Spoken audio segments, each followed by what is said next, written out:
this is Tony. This is Paul coming at you from the Friends for Life podcast. And we're a go.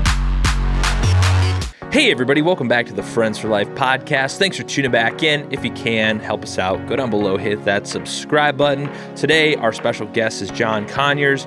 He's a speaker, he's a motivator, and he goes out and he talks to large groups of people on behalf of those with disabilities. He's an advocate. He's an all-around impressive dude. Tony and I are very glad that he came on our show and talked to us. So this is not an episode you're going to want to pass up. So let's dive right into it. Hey everybody, welcome back to the Friends for Life podcast. Yo. We've got Mr. John Conyers in here today. Very excited to talk to John, him. yeah. He's a world-renowned community activist, right?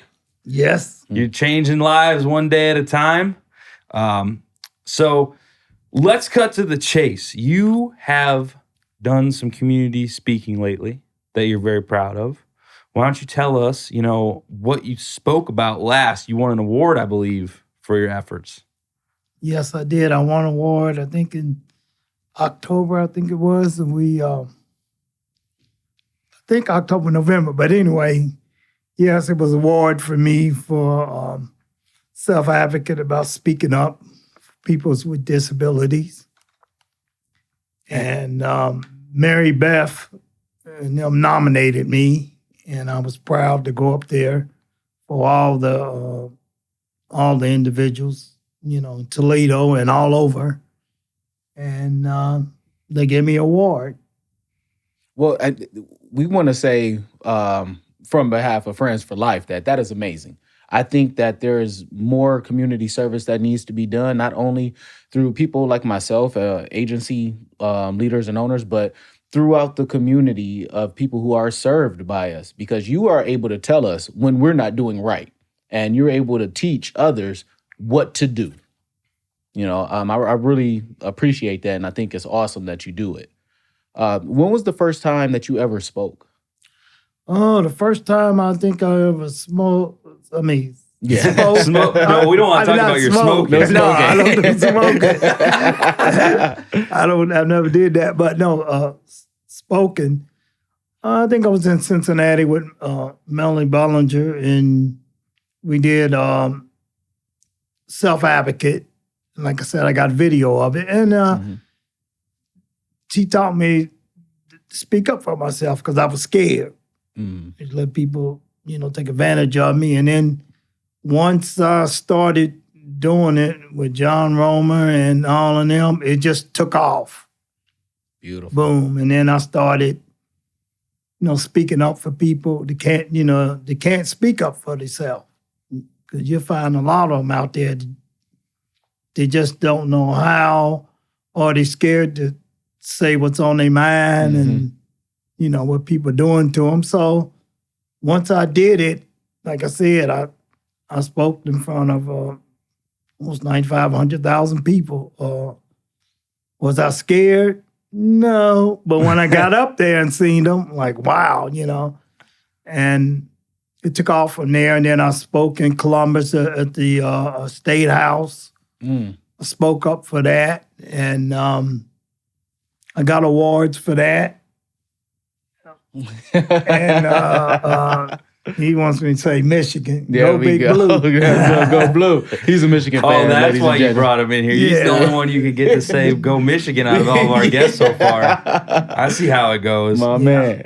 So when you're up there speaking, what are you talking about? What are you trying to spread the message for?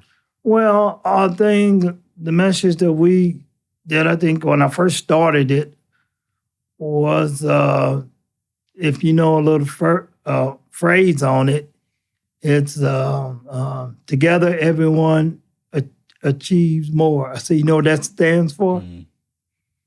Team? That's right. Yes, That's like team. I'm lost. Yeah, and team is like, they use it in phrase like, you want somebody to represent you. Mm-hmm. You want somebody to, in your behalf, like different phrases like we use, like teams, like, somebody help you achieve your goals. Like if you got goals, Like and that. also somebody in your behalf is gonna, like I said, speak up for you. And then you got also as a team, like somebody in your behalf, like help you achieve better in life, and also do like you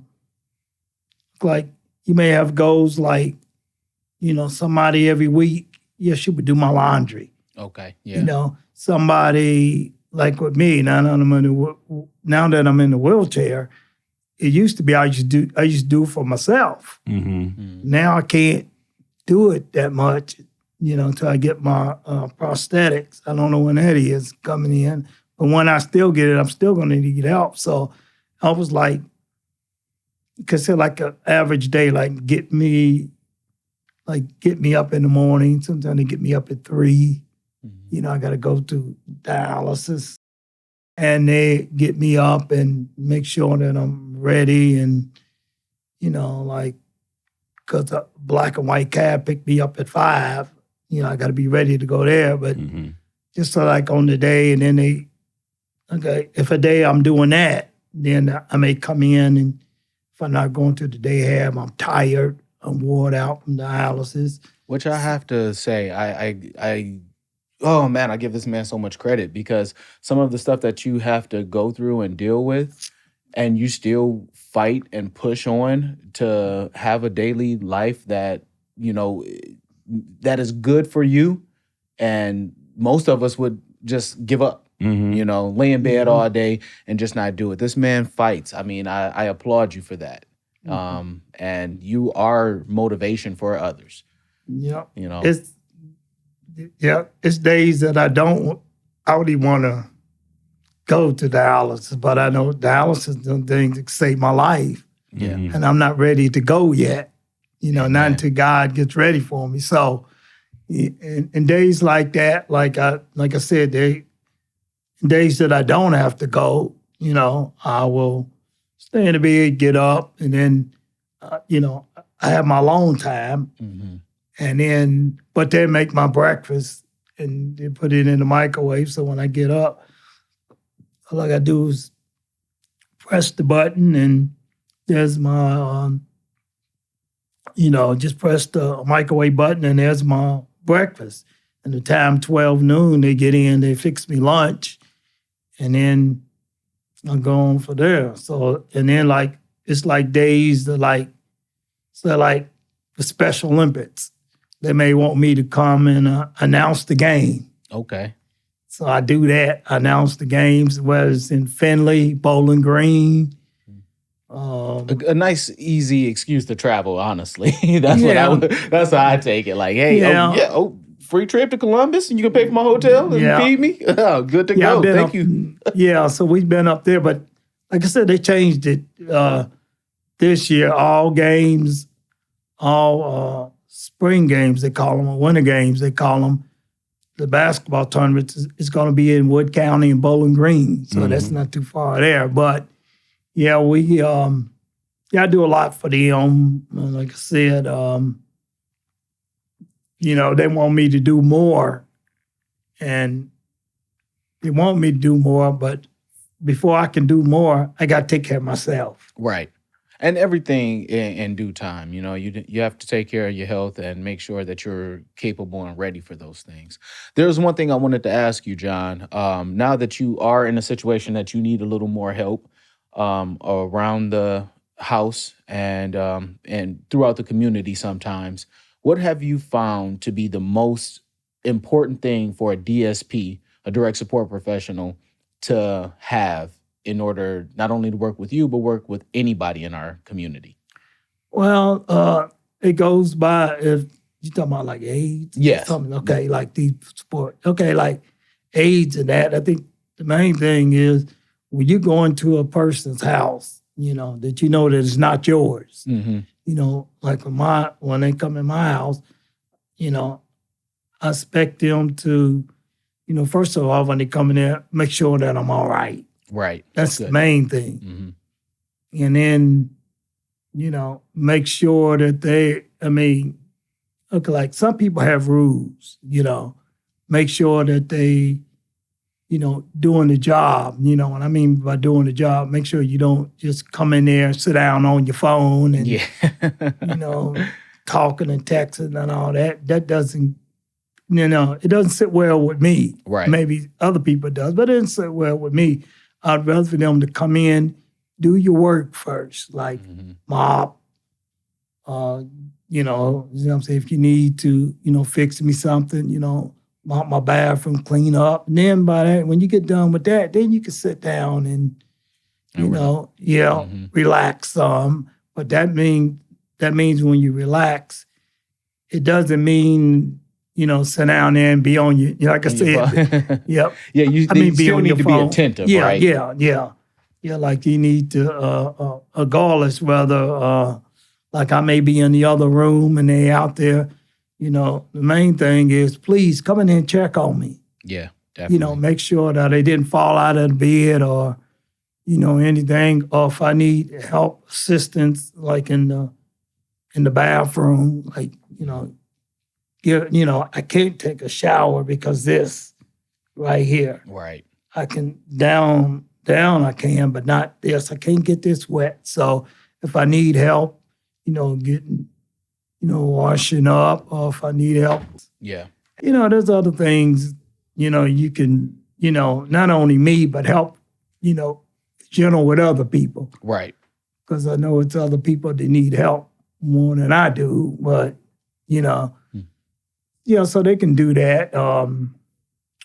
Like I said, there's all kind of things you can do, sweep, mop, just a general thing, before I was disabled, I used to do janitorial.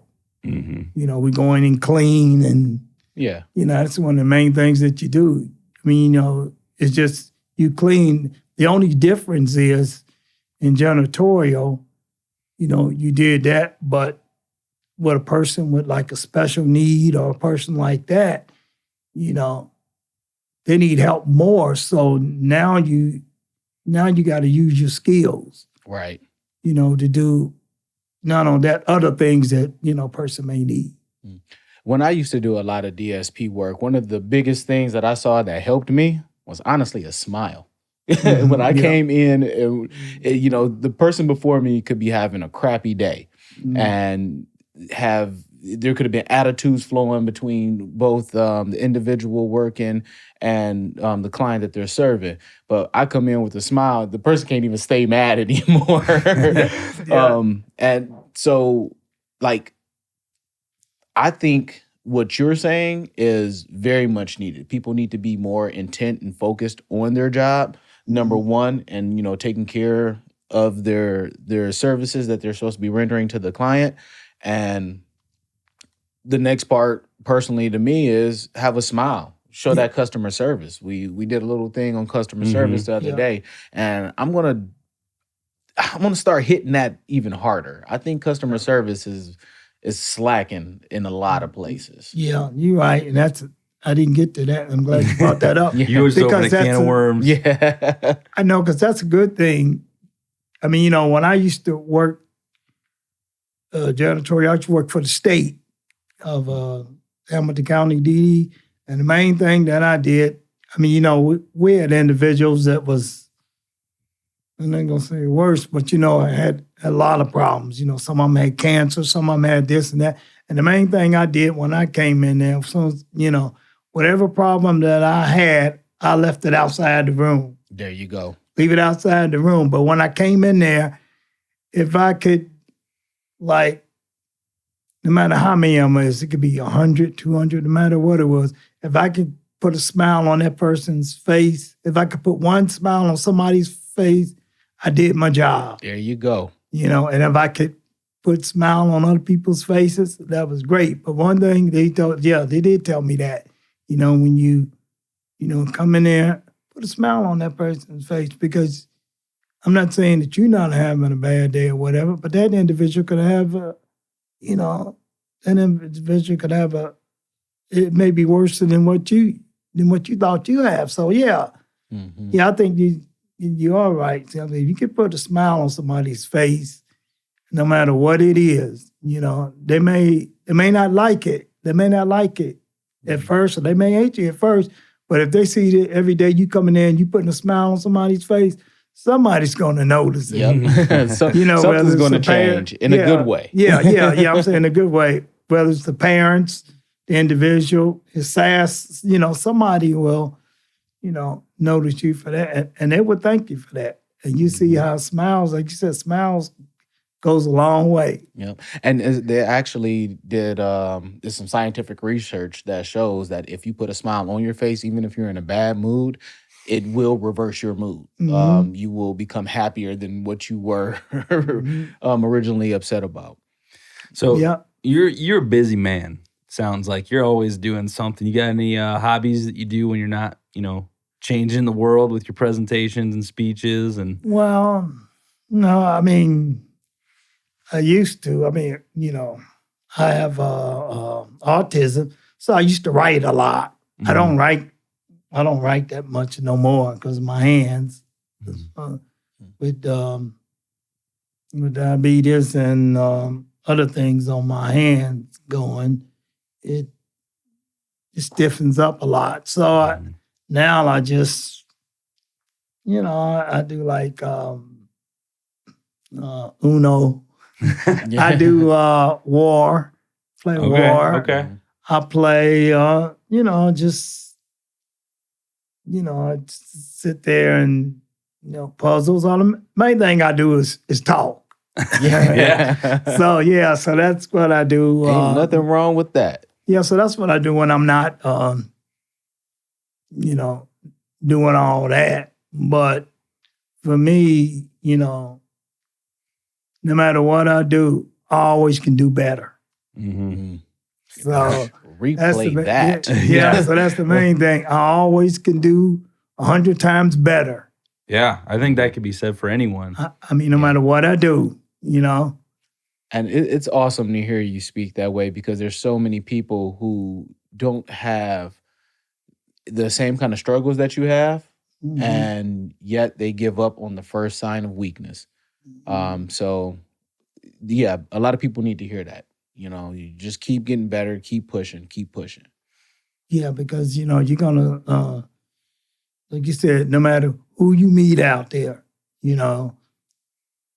it's like you said, it's people that, I never really thought about it at first, it didn't bother me at first, but then you get people that will take advantage of you, no matter what you do, and I heard people, okay, I give you like an interesting, this guy that I know years ago, he came up and he was talking to me. I said, okay.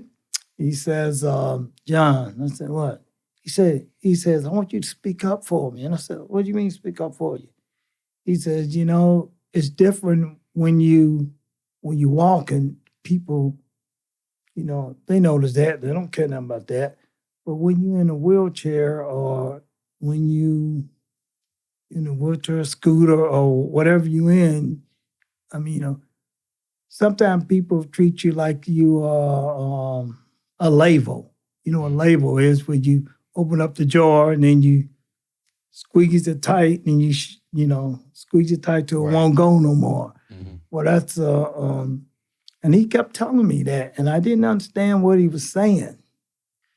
And then, just over the last 2 years, once I began to get into a wheelchair, I seen how that is. I can give you... You got to live through what he was explaining. Yeah, like he told me, like he said, John, he said, you will see, he says, like, okay, he says, like, whenever I'm, like he said, I'm in a wheelchair, and so like my age, I want to go to the store, a lot of times, they want to go for me, but I don't, at first, I don't want them to go one-on-one. I don't want them to go to the store for me. I want to do it myself. Right. And so he said when he started doing it himself, he said people came up with ideas, well, I just don't want to do it. I go for you because they don't want to put the wheelchair in the car, this and that, and that frustrated him, you know what I'm saying, and stuff. And he had nowhere to turn. Mm-hmm. And then because he was scared to speak up, because sometimes when you speak up, people don't say, well, yeah, but you see what I'm saying and stuff, the aid is right. You know, they don't have to put the wheelchair in the car and all that. And so once I noticed it, then I seen what he was saying. Yeah, you got to live it firsthand. And Yeah. So I had to, I mean, it's better now, but you know, when, like I said, 2 years ago when I first started last year, getting my leg off, and you know, and that, I seen what he was going through. Mm-hmm. You know, so I you know what I'm saying? I recommend him open up my eyes and let me see what was going on. And I probably should have did something then, you know, when he told me, but I didn't know what he was. Yeah, you didn't know the experience. Yeah. So it was difficult for you to really have the same type of empathy. So, well, I guess the moral of that story is that you now know. And now you know if somebody comes to you and you can help train and teach people, which is I mean, that's something that's incredible in and of itself, to have those experiences get revolutionized, I guess is the best way I could say it, because it was in one person who couldn't explain it, but you're a speaker, so now it's going through you that you can explain it. Yeah. So I can get it out there, you know, and let people, you know, whether they see this or not, you know, just let them know that, you know, no matter what the individual says, I'm not saying all the time that they may not be truthful, you know. That's not up to me to decide, judge. Yeah, right. yeah, that's not up to me to decide or judge a person like that. You know, I couldn't do that. I'm just talking about myself, you know, that, you know, like I said, you know, it's out there and, you know, people has to see it, you know, and then once you see what an individual is going through, and then, like I said, it comes back to the main thing that I said, everyone achieves more as a team. Mm-hmm. So it takes a team to, you know, to do that. You know. Do you think it's important to get out in the community and do stuff? I mean, I know a lot of people who just go to work, they go home, they don't do anything.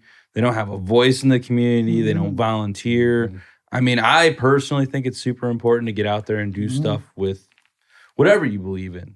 And obviously you do, but you know, why is that so important for anyone to just get out?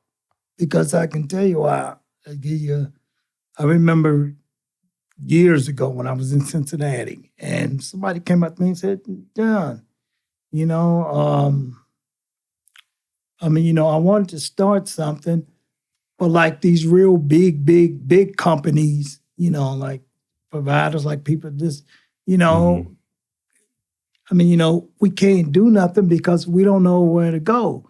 So we came up with I remember, if you remember years ago, I get started like years ago, it happened in Cincinnati. We came up, Cincinnati and us and other people in Ohio, we was the one that came up with, that got rid of R word. Yeah. We started that in Ohio. I remember that. Yeah. Because I was working for the county at the time, and it was a part of the county name, the Lucas County Board of MR. And I remember when the flyer first came around throughout Ohio. So what he's talking about was revolutionary, because now it's nationwide, almost worldwide. Really, I mean, it's getting out there. That started in Ohio? Yes, I had no idea. Started in Ohio. We came up. We seen a video. Them kept using the R word, and we said, well, how can we, somebody asked, well, how can we come up with that? And us sit on the board and some other people in the state of Ohio says, well, you know, and then they came up with developing disabilities. So they came up with that, and we took it, and it took all over all over the United States. Now, some states, some of them still uses that, the R word, but we're trying to get all, 53 states, whatever it is, all over the United States to just come up with developmental disability. Mm-hmm. So that was one of the things we did. And then another thing we did, like I said, they said, well, also too, these real big companies have been doing it for years, nobody could get in. So we came up with also too, getting, like big companies where other companies can get in, and get involved, and they can come up with like getting their own, I give you a word, like we came up with like, like you got your company Friends for Life. Uh-huh. Well, that's what we did. We came up with the thing, getting, like back then it was so big that nobody could come, like they wasn't giving out nothing for people like that. But we changed that. When we changed that, it began to open it up for smaller, companies could come up with their own. Yeah. So That's good. And we did that in Ohio too. It's been about 10 years now, or maybe a little more than that. So they opened it up wider. So we did that, and we came up with that. So that was a good thing that we did too. So that was the main. That's awesome. Big things that we did when I was, you'd sit on the board or was with the DD Council that came up with that. And I know you heard of People First. Yes. Yeah, well, People First came up with some ideas, and that's what I did. But That's a big deal. That's Yeah. that's more than most people ever do. Yeah. Making big change like that. I mean, like I said, there's so many people out there who don't take advantage of. I mean, you get one shot to live. You get one go around to do something, and you're out there making a change in huge impacts in people's lives, and that's just so amazing. Like I mean, everybody wants to do something that leaves some sort of lasting impact, whether they admit it or not. Right. And then there's people out there just doing stuff like you. And you said you didn't even put a thought behind it. You just started speaking one day, and it just kind of took off like that. Yeah, I mean, yes, like I said, I started speaking, but I would say like, no big story, but way before then, if I never, my sass, I told her, but a lot of people don't know, 'cause like me growing up and where I came from, like I lived in like Orient. You ever heard of Orient? I have. I don't think. Nope. Okay, so you never heard of, well, I think from 6 on up, I lived in Orient. And I lived in institution. I'm not proud to say this or nothing, but you know what I'm saying? Stuff. I lived in the cage. That was my home. I was chained up and lived in the cage until I was 6, all the way up till I got like almost 13, 14.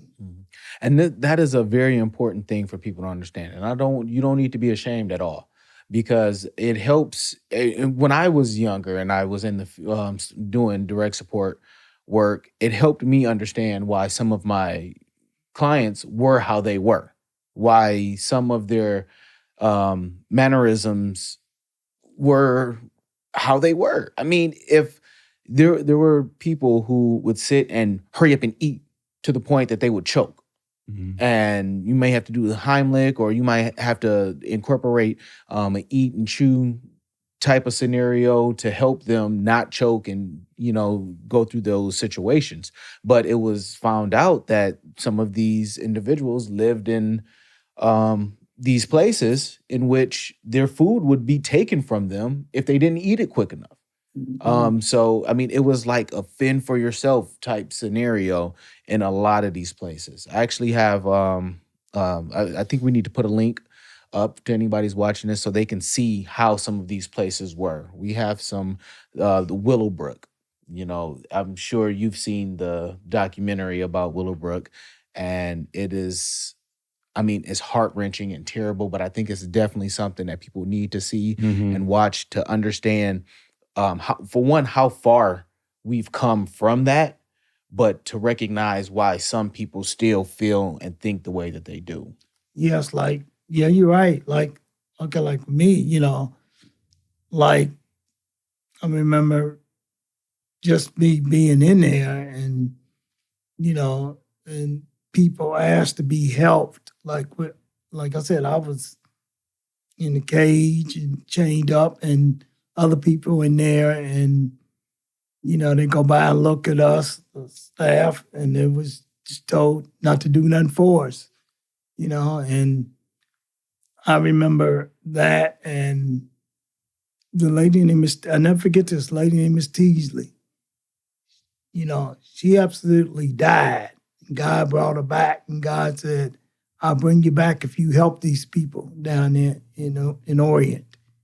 And she began to help me, feed me, because I couldn't feed myself. I had to be eating out of a straw or something because I couldn't eat. And like I said, it was, one of the most horrible things you ever seen. Like I said, with me, being in there and then me sitting in there. I remember me sitting in there chained up with straws. I mean, not straws, straws on the thing. Straws, that you get into the thing. So I remember me, like straws, put straws down, hay. And I remember me being in there, like I said, me with being in there and rats chewing up my legs and all that. And, That's nobody terrible. would help us. But Miss Deasy, like I said, story short, she, people, like I said, they come by and see us and laugh. And it was people in there you wouldn't believe it. But she began to help us. And I remember Dr. Isaac was the first one. He didn't know this was going on. He didn't care. And then Dr. Frazier came. He got sick, and they got him out of there. But in the 69s and in the 70s, it got worse.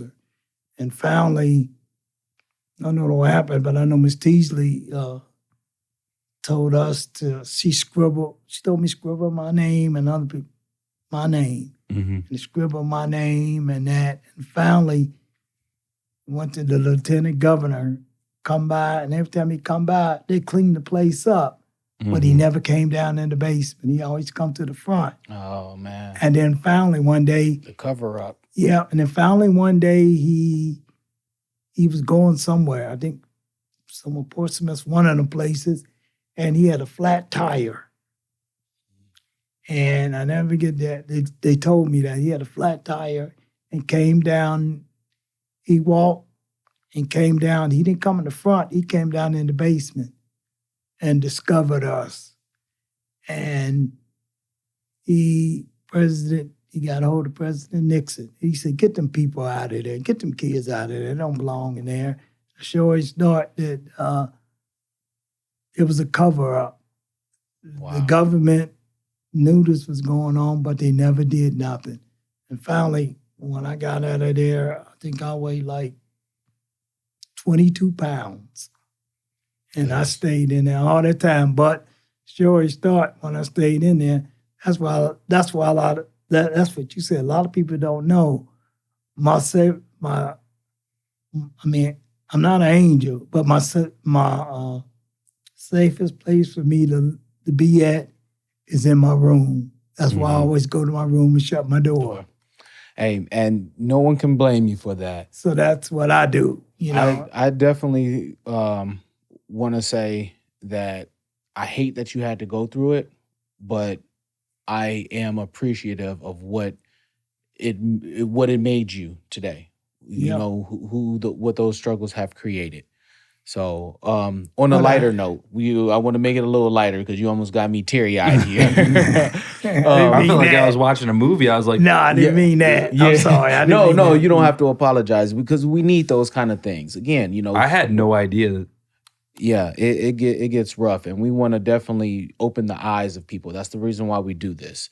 But I can say that not only has it been an honor to have you here today, I would love to have you again. I'm sure Paul would not mind either. No, that'd be great. You're a great storyteller. I was enthralled the whole. I didn't even say anything. I'm just like, yeah. No, I'm not. I'm not. I just, like I said, that, just something happened. I think of all the years that it did, I didn't know that, it would be that big. And, like I said, some people had more stories than I did, but it just, it opened, over the years, it opened my eyes, to tell my story. mm-hmm. If you had to tell the people out there something really quick before we sign off, what would you tell them? People out there, I would just tell them, to, to be aware. To be aware of that individual, because you never know, we never know what you went through, what that individual went through. Mm. And the main thing, like I say, I tell them today, always put a smile on that individual's face, no matter what you do. And like I always tell me, everyone achieves more as a team. And one of the main things, the lady told me this years ago. Well, she said something about this, and I came up with this. And this is a true story. I came up with this and stuff. No matter what you do out there in life, and remember this and stuff, never look down on anyone unless you're helping them up. Oh, man. And on that note, we're going to say thank you.